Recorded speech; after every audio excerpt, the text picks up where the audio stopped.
Whose vehicle is this exactly? You don't seem like the person who owns it. It's mine. I'm gonna need to search it. Do you have probable cause? Step back. Don't make this difficult. I'm Dr. Anthony Shaw, administrator of the DEA. At 3:18 p.m., in a gated neighborhood outside a major U.S. city, a patrol officer thought he'd found something worth taking. The SUV was immaculate, unmarked, and clearly expensive. The driver didn't argue, didn't rush, didn't explain himself. That calm response only sharpened the officer's suspicion. From the moment the lights flashed, the questions weren't about speed or traffic violations. They were about ownership, about money, about how someone like him could afford a vehicle like that. The officer pressed for a search, hinted at cash, suggested contraband. What he didn't realize was that the man standing in front of him wasn't hiding anything. He was protecting something. Because this wasn't a luxury SUV, it was a secure federal vehicle, and the person the officer was about to detain wasn't a suspect. He was the administrator of the entire Drug Enforcement Administration. Before we continue, where are you watching from? If this is your first time here, hit subscribe. Stories like these only matter when people see how power actually collapses. The neighborhood sat in an affluent suburb, approximately 12 meters from downtown. Gated entries controlled access. Tree-lined streets wound through properties valued between $2 and $8 million. The kind of area where police presence was typically minimal. Calls were usually about minor disputes or false alarms triggered by expensive security systems. Residents paid to keep things private. They expected discretion. They expected that law enforcement would be respectful of the distinction between their neighborhood and others. Marcus Shaw was driving home from a secured federal facility in a 2024 Cadillac Escalade. The VE was unmarked. No government plates, no insignia, no indication of official use. That was intentional, deliberate federal protocol. High-level operational commanders required transportation that stayed discreet.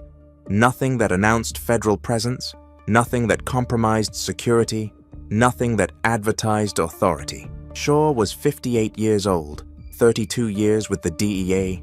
He had worked his way through every level of the organization with deliberate precision. Field agent in Miami in the 1990s, supervisor of a regional task force, regional director overseeing 5 states, associate deputy administrator at the national level. Now, for the past 2 years, he held the position of administrator, the highest operational authority in the entire Drug Enforcement Administration. He reported to the Deputy Attorney General. He oversaw approximately 9,000 employees across 56 countries. His operational decisions affected federal narcotics enforcement policy worldwide. He had just finished a classified briefing with his executive team about ongoing operations spanning 6 countries and multiple continents. The briefing involved sensitive intelligence about international drug trafficking networks. The information was compartmentalized. The details were restricted to the highest security clearance levels. His personal security detail was minimal but present. 2 federal agents positioned at a distance that allowed him freedom of movement while maintaining protective oversight. They were experienced. They understood the balance between security and operational discretion. At 3:18 p.m., Marcus Shaw was approaching a traffic light on Meridian Street when he noticed red and blue lights activate behind him in his rearview mirror. The lights were unmistakable, sudden, authoritative, a traffic stop. He had done nothing wrong. He wasn't speeding. He had maintained consistent speed in the residential zone. He wasn't weaving between lanes. He wasn't making illegal turns. He wasn't violating any traffic laws. He was simply driving home from work in a vehicle he owned personally, purchased with his accumulated salary over 2 years, registered under his name with complete documentation, insured appropriately through a standard commercial provider. He pulled over smoothly into a residential area near the entrance to the neighborhood. The patrol car pulled in behind him, lights still flashing, creating a scene visible to anyone in the surrounding homes. The patrol car's engine remained running. The officer didn't immediately exit the vehicle. Shaw waited. After approximately 45 seconds, the officer emerged from the vehicle. His hand rested casually on his belt near his duty weapon.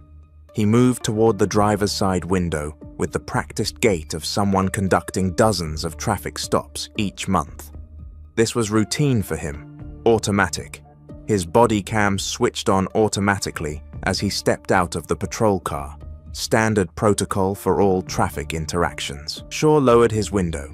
He kept his hands visible on the steering wheel exactly as he had been trained in federal protocol. He understood the dynamics of traffic stops.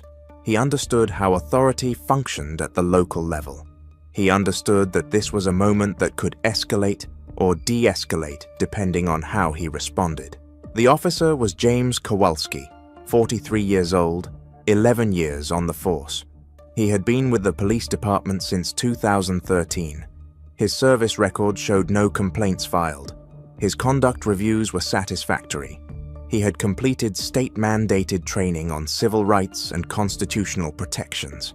He was considered an adequate officer by departmental standards. "Good afternoon," Shaw said. His voice was even, respectful, the tone of someone who understood that courtesy could diffuse tension. "License and registration," Kowalski said. No greeting, no explanation for the stop, no statement of why he had activated his lights, just demands issued with the authority of someone who expected obedience. Shaw reached over slowly and retrieved his registration from the glove compartment. The movement was deliberate and visible. He wasn't reaching for anything else, wasn't concealing his movements. He removed his license from his wallet. He held both documents and handed them through the window, without comment. Kowalski looked at the license, then at Shaw, then at the vehicle, examining it through the window. His expression shifted slightly, a tightening around the eyes. His jaw moved. Something about what he was seeing, or who he was seeing, had triggered a response. "This your car?" he asked. His tone carried skepticism, the kind of disbelief that suggested he didn't believe the answer before Shaw provided it. "Yes," Shaw said simply. Kowalski examined the registration. The document confirmed that the vehicle was registered to Marcus Shaw at a residential address in the gated neighborhood. Everything was accurate. Everything was in order. "You own this?" he asked. His voice had changed. It carried doubt now. Not the casual skepticism of a routine stop, but something more pointed, something that suggested he didn't believe that the man in front of him could legitimately own such a vehicle. "I do," Shaw said.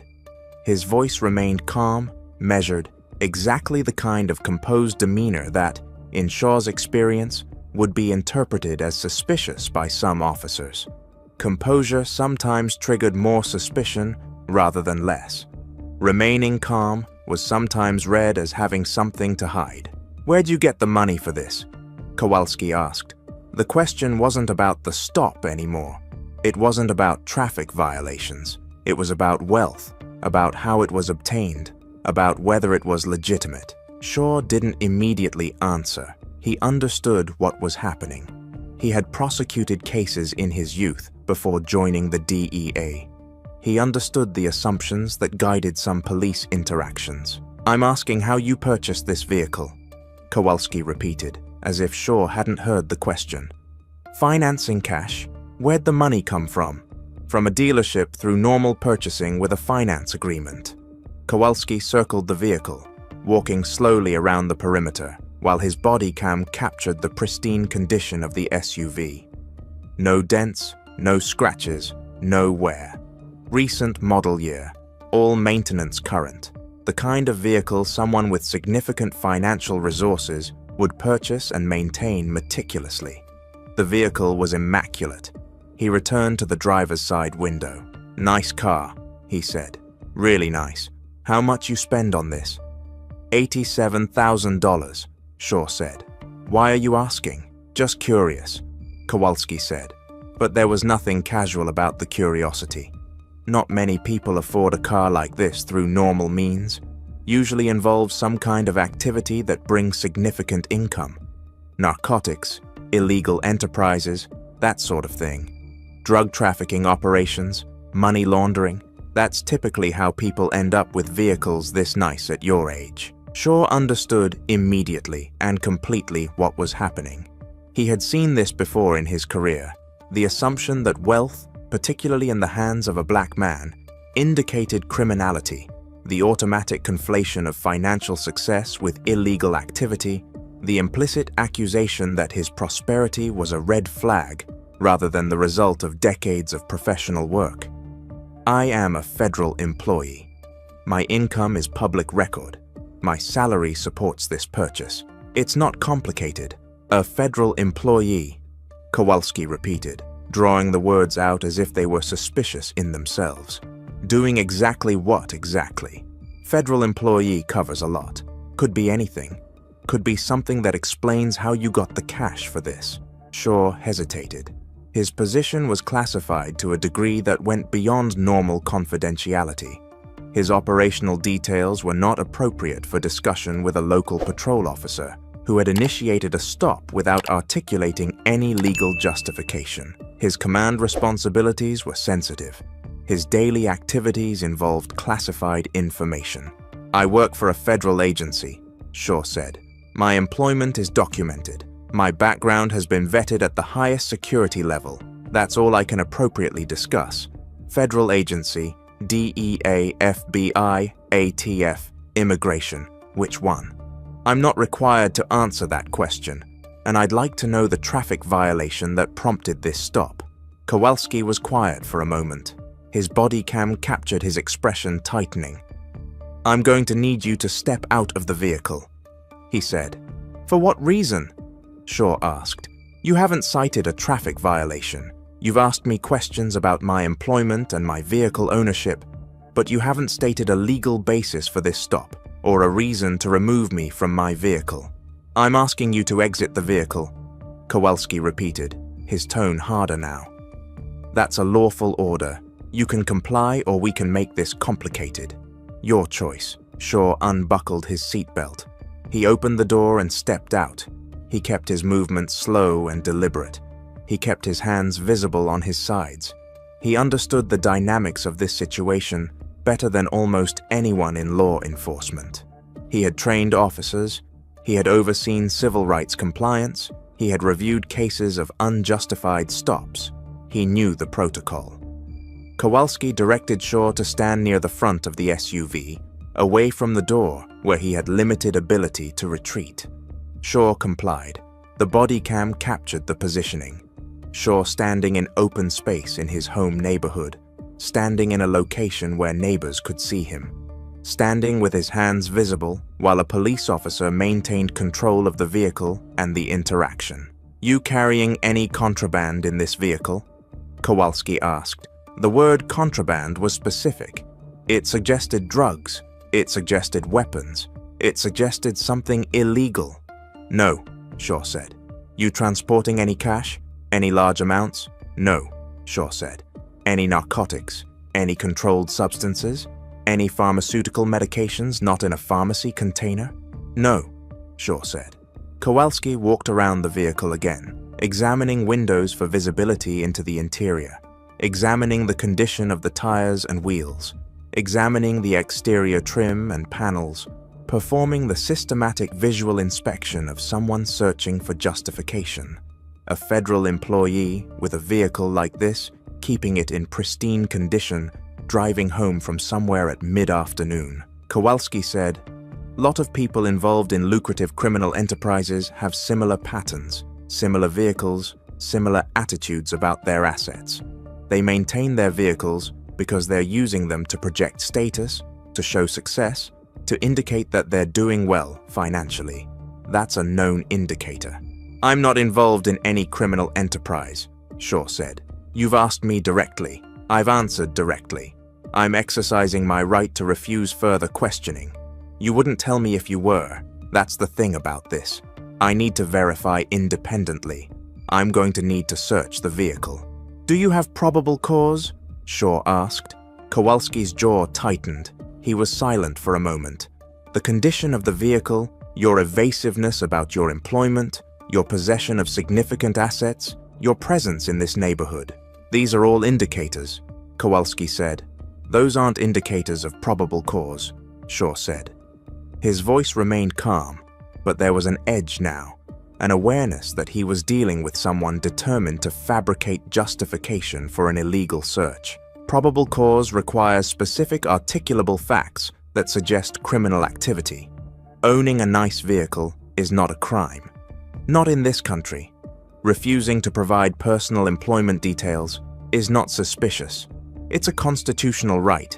Remaining calm during a traffic stop is not evasive behavior. It's the appropriate response. I'm asking for your consent to search. Kowalski said, I don't consent. I explicitly decline consent to search. You can document that I have refused consent. Your refusal is suspicious. If you have nothing to hide, you wouldn't object to a simple search. Law-abiding citizens cooperate. Law-abiding citizens also have Fourth Amendment rights. Shaw said, I'm declining consent. That's my right. I'm not obstructing anything. I'm exercising Fourth Amendment protections against unreasonable search. Kowalski was silent for a moment longer. His body cam captured his expression hardening. The moment when frustration turned into something else, into determination, into the decision that he would proceed regardless of the response he received. I'm going to search this vehicle, he said. You can cooperate or not, your choice, but I will search it. You don't have probable cause, Shaw said. Searching without probable cause or consent would be an illegal search. Any evidence discovered would be inadmissible, and you would be in violation of federal civil rights statutes regarding unlawful detention and unreasonable search. I'll be the judge of what's legal. Kowalski said, I've been doing this 11 years.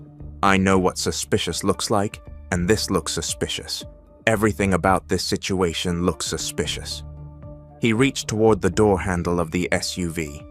Shaw raised his hand. Stop, he said. His voice was firm but not raised. I need to show you something. Kowalski paused. His hand froze on the door handle. I'm reaching for my credentials, Shaw said. Federal credentials. Please don't misinterpret my movement. I'm reaching for my jacket pocket. Slowly, he moved his hand with exaggerated deliberation, understanding the dynamics of the moment, understanding that sudden movements could be misinterpreted, understanding that this was a critical juncture where miscommunication could create serious consequences. He retrieved a leather credential case from his jacket, federal seal embossed on the front in gold. The case was worn from years of use. It was clearly official. He opened it slowly. The badge was visible. Federal official gold and silver with the distinctive DEA seal. The photograph inside matched the man standing in front of Kowalski. The name read Marcus Shaw. The title read Administrator, Drug Enforcement Administration. The credential was current, valid. Everything about it was authentic. Kowalski's face went completely blank. His hand dropped from the door handle. His entire posture changed, not into deference, but into something closer to shock. The realization that the situation had shifted in ways he couldn't control. The understanding that he had made a catastrophic miscalculation. I am the administrator of the Drug Enforcement Administration, Shaw said calmly. His voice remained steady and measured. This vehicle is a secure federal vehicle used for my official duties. You are currently in violation of federal statutes regarding obstruction of federal operations. You have detained a federal officer without legal justification. You have attempted to fabricate justification for an illegal search, and you have done all of this while I remained calm, compliant, and cooperative. A second vehicle pulled up behind the patrol vehicle. Two federal agents, part of Shaw's security detail, emerged and approached Kowalski's patrol car. They weren't aggressive, they were professional. Their identification was visible, their authority was clear, their presence was unmistakable. This interaction is now being documented by federal security personnel. Your body cam footage is being retained as evidence of federal civil rights violations. Your patrol vehicle's in-car camera footage is being secured, and this matter is being reported to the highest levels of federal law enforcement authority. The FBI's Civil Rights Division will be conducting a parallel investigation. Kowalski's supervisor, Captain David Rodriguez, arrived within 8 minutes. Rodriguez understood immediately from the federal presence what had occurred. He had been on the force for 22 years. He knew the protocol for federal involvement. He knew the implications. He pulled Kowalski aside and spoke to him in low, urgent tones, while Shaw remained standing near his vehicle, though calmly but visibly separate from the interaction. Rodriguez's face showed the strain of understanding the magnitude of what had just occurred under his officer's command. Federal agents took custody of Kowalski's body cam. They took Kowalski's patrol vehicle's in-car camera footage. They photographed Kowalski's uniform and weapon. They documented the exact location of the traffic stop, the time 3:18 p.m., the duration 11 minutes and 43 seconds, and the complete absence of any articulated traffic violation that had preceded the stop. They interviewed Shaw on scene, taking a comprehensive statement about the interaction. They obtained his security details observations. They documented the condition of his vehicle and the legitimacy of his registration. Within 12 minutes, calls were being made to the police department's chain of command. The chief of police was notified by Captain Rodriguez. The city's legal department was notified by the chief of police. The city manager was notified. By 3:47 p.m., the DEA's Inspector General office had been contacted directly by Shaw's federal security detail. By 4:05 p.m., the FBI's Civil Rights Division had received formal notification. By 4:15 p.m., the Department of Justice's Civil Rights Section had been contacted. Kowalski was removed from the traffic stop and placed in his patrol car. He was driven back to the police station without being read his rights. He wasn't under arrest, but he was effectively detained for questioning. His badge was secured. His weapon was secured. He was placed on immediate administrative leave pending investigation. Shaw was escorted back to his vehicle by federal agents. The security detail confirmed the integrity of the vehicle. No tampering, no damage, no evidence collection performed. Shaw was driven home in a follow-up vehicle, while federal personnel documented everything about the initial traffic stop. Photographs, measurements, the exact location where he had stood, the trajectory of Kowalski's sightlines. The body cam footage showed exactly what had occurred. The casual racism, the assumption of criminality based on wealth and race, the pressure for a search without legal justification, the refusal to accept legitimate reasons for declining to provide more information, the repeated returns to the vehicle's condition as evidence of suspicion, all of it documented, all of it recorded, all of it preserved as evidence of bias and civil rights violation. Internal Affairs opened an investigation into James Kowalski before he even returned to the police station. The investigation focused on this single interaction, but investigators immediately began pulling his complete record. They reviewed his previous traffic stops systematically. They examined patterns in his stops over the past 11 years of employment. What they found was striking and systematic. Over the past 3 years specifically, 73% of Kowalski's traffic stops involved black drivers. Over the past 5 years, the percentage was 68%. Of the stops involving black drivers, only 18% resulted in citations or warnings. 37% resulted in searches being requested without probable cause.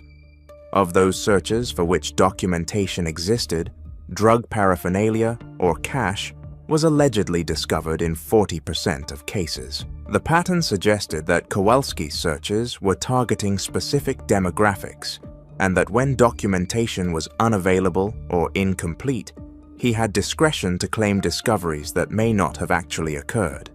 The pattern suggested systematic bias. Internal Affairs submitted its initial findings within 5 days. The investigation was thorough and detailed. The conclusion was unambiguous that Kowalski had engaged in bias-based policing, unlawful detention of citizens, violation of Fourth Amendment rights, and conduct unbecoming of an officer. By the end of the second week, James Kowalski was terminated from the police department. The termination letter, more than 3 pages long, cited pattern bias in stop selection, violation of use of force policies, violation of civil rights protections, false statements in police reports, and conduct inconsistent with department values. His police certification was revoked by the state licensing board. The revocation was permanent. He would never work in law enforcement again. Any future employment would have to disclose the reason for his police decertification. Any background check would reveal the civil rights violations he had committed. Marcus Shaw filed a federal lawsuit against the city on personal grounds, not on behalf of the DEA. The lawsuit was filed in federal district court. It cited unlawful detention, violation of civil rights under 42 U.S.C. Section 1983, Fourth Amendment violations, and deliberate indifference to constitutional protections.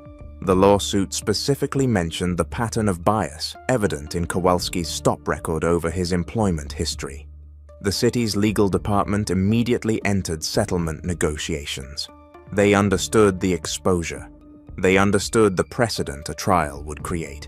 They understood that litigating against the administrator of the DEA in federal court would be not just costly, but potentially devastating to the city's reputation and finances. Within 3 weeks, a settlement agreement was reached for $847,000. The settlement included no admission of liability from the city, standard language in such agreements. The settlement required mandatory training for all patrol officers on civil rights protections, Fourth Amendment requirements, and bias recognition. The settlement established a community oversight board to review patterns in traffic stops across the department. The police department released a brief public statement. "We have completed our investigation into a traffic stop conducted on October 15th. The officer involved in the stop has been terminated from employment. The department remains committed to professional conduct and constitutional compliance. We have implemented enhanced training and oversight mechanisms to prevent similar incidents in the future." No officer was named publicly. No details of the settlement were disclosed. No details of the allegations were specified. The statement was designed to limit damage while appearing responsive to the incident. The story made regional news. Local media outlets reported federal officials subjected to unlawful traffic stop by local police. The coverage was brief and factual. The DEA issued no public statement regarding the incident. Marcus Shaw declined media interviews. His office emphasized that the matter was resolved and that they were moving forward. What wasn't reported publicly in any comprehensive way was the operational security complication the incident had created. Shaw's secured vehicle had been identified by a local police officer. The secure travel patterns from federal facilities to his residence had been compromised. Federal security protocols had to be reassessed. Alternative routes were established. New vehicles were arranged.